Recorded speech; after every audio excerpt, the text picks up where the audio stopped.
What's going on, Nitro gang? This is the world's fastest 1/8 scale Nitro monster truck, the XTM Mammoth.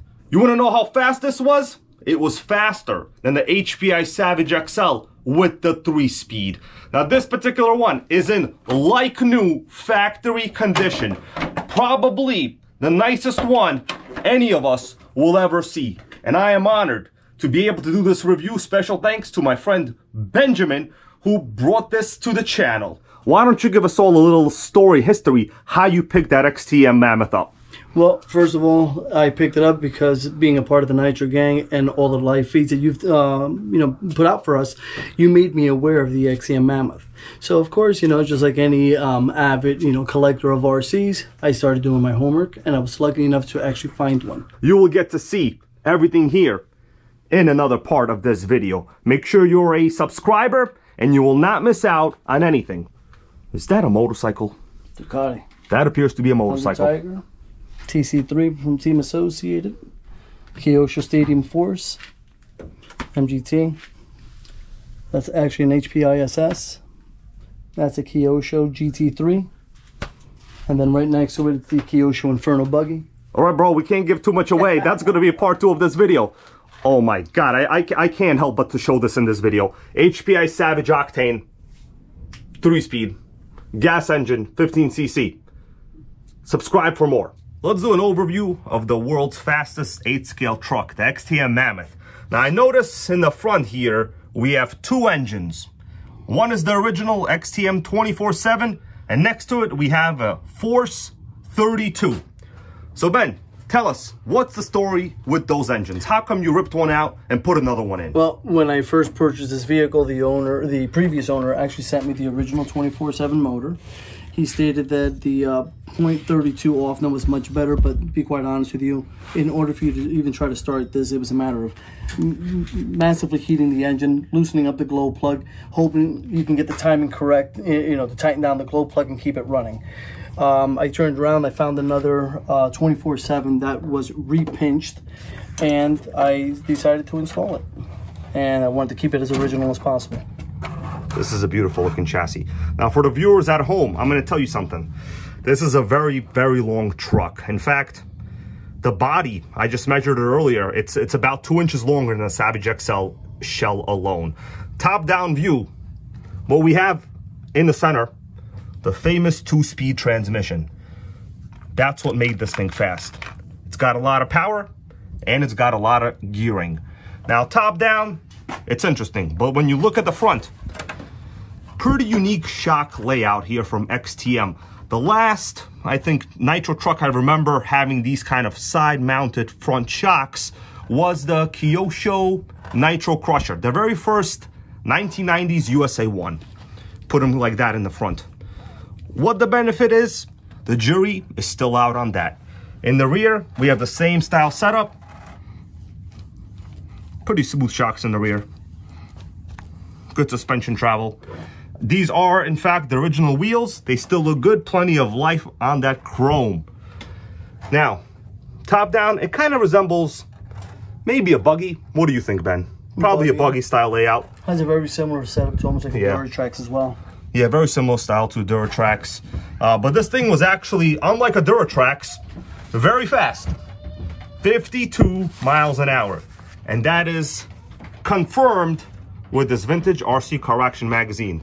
It hit 52. We'll take a look at this in a little bit. Now, this is one of my vintage magazines that I am going to be gifting to my friend Benjamin. Right there, bro. Congratulations. Take it. Thank you, thank you. If you want to laminate it, be careful. There's many, many pages. I will definitely take care of this. The modern RC Car Action magazines are like 50 pages of electrics. No. This, what I want you to do is do a random page flip for us all. Let's see if you land on a Nitro. Okay, well, that wasn't random. We got to restart now because, okay, oh, man, you landed on the XTM. On your first time, you got the random page flip. So, yes, 52 miles per hour on this XTM. Sickening, the original review. Back when every week there was a bigger, there was a faster, there was a tougher Nitro truck, right? So they claimed. Brand new. How much does it say this thing costs brand new? They're claiming about 400 bucks. Oh, yeah, right there. I see 400 bucks brand new. Which technically was not ridiculous because the Savage 25 was hovering around the low 400s. The T-Max would have been, and this would have been like a cheaper 2.5 maybe at this time period, even maybe even the Pro 15. It would have been kind of high 300s. They were actually telling me what the competitions were. Oh, yeah. The prices also. Interesting. So they're telling us the MGT 21, Savage 21, Offner Titan 25, Terra Crusher. Funny they put the Terra Crusher in there. Look at the Offner and the Titan, Mammoth. almost $600. Oh my God, yeah, the Offners were ridiculous. So yeah, here we got the prices. Yeah, the XTM was for sure the cheapest by far. The first one was at the MGT. It was almost 500 bucks. Yeah, actually cheaper than that was the Tamiya Terra Crusher at $385. And I can confirm that is true because I had it brand new.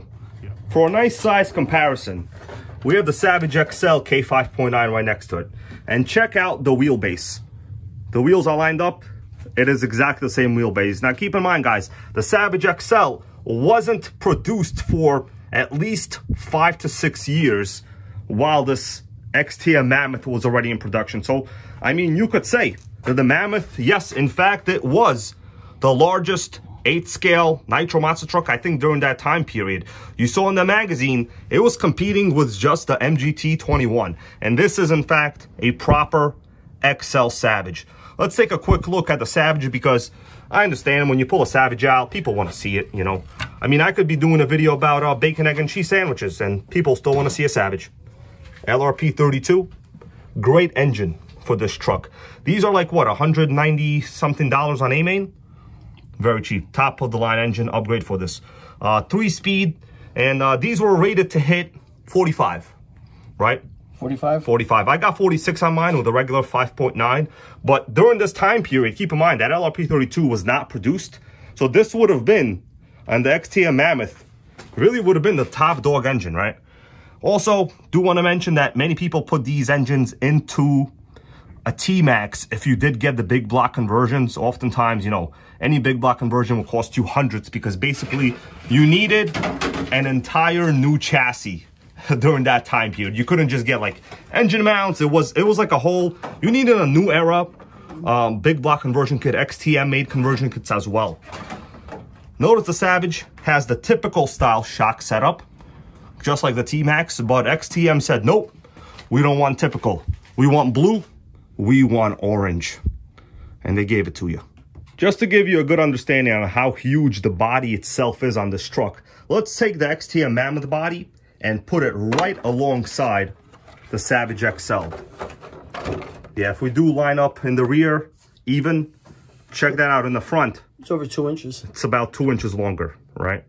But really what it comes down to is the wheelbase. The wheelbase is the same. And keep in mind, guys, as I said just before, the Savage XL wasn't released for about half a decade before the XTM was out there running wild, you know, burning nitro, looking great, and actually much cheaper than most other competition. Frankly, I'm surprised that this truck wasn't as popular. Now, XTM did have many other models, and Ben, you have a couple of them. I do. I have one other XTM. And we're going to take a look at that in part 2 or a further video, not this one. This one is dedicated to greatness. It is dedicated to 8-scale vintage nitro trucks, the XTM Mammoth. What about some of the weird things on this XTM Mammoth? There's one really weird thing I see. Now, you know, keep in mind, this really wasn't an industry standard type of thing, but take a look at that. As I get closer to the wheel, there's no wheel nut. There's an Allen hex screw. That's right. No wheel nut.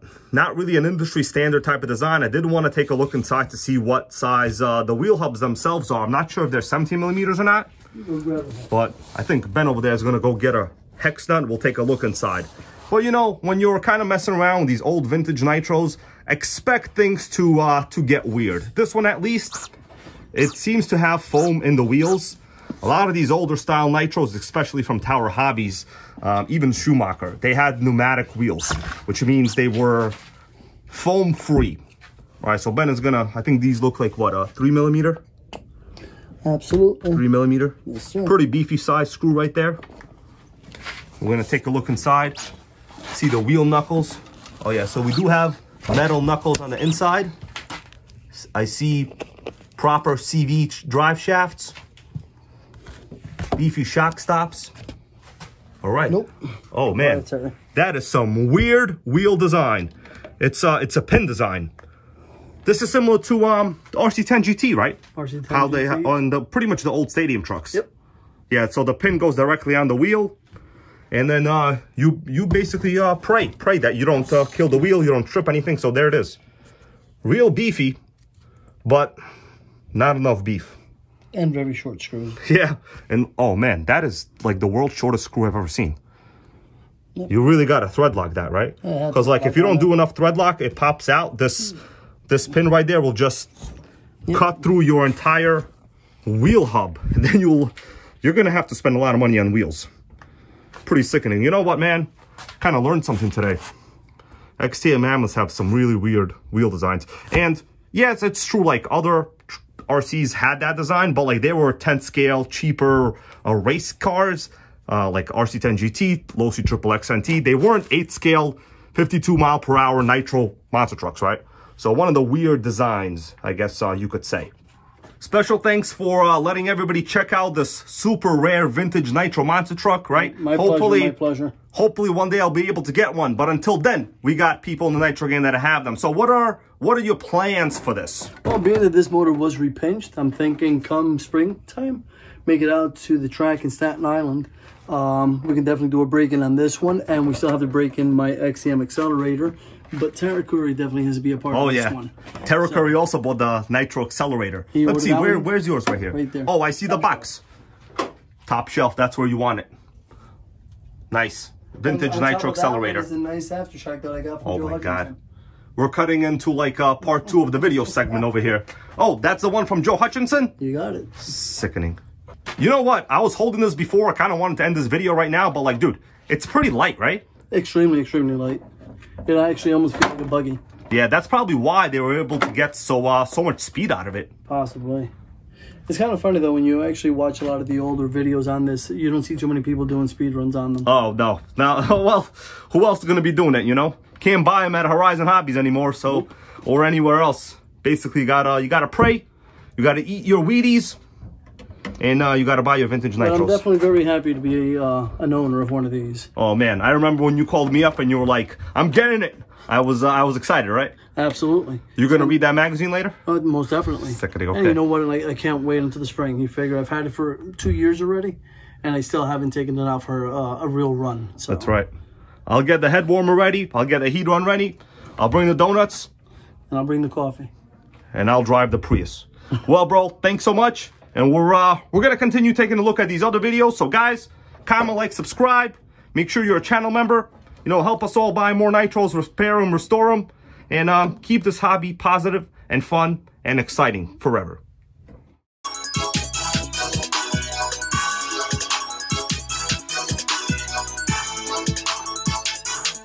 Nitro World Order. Nitro World Order.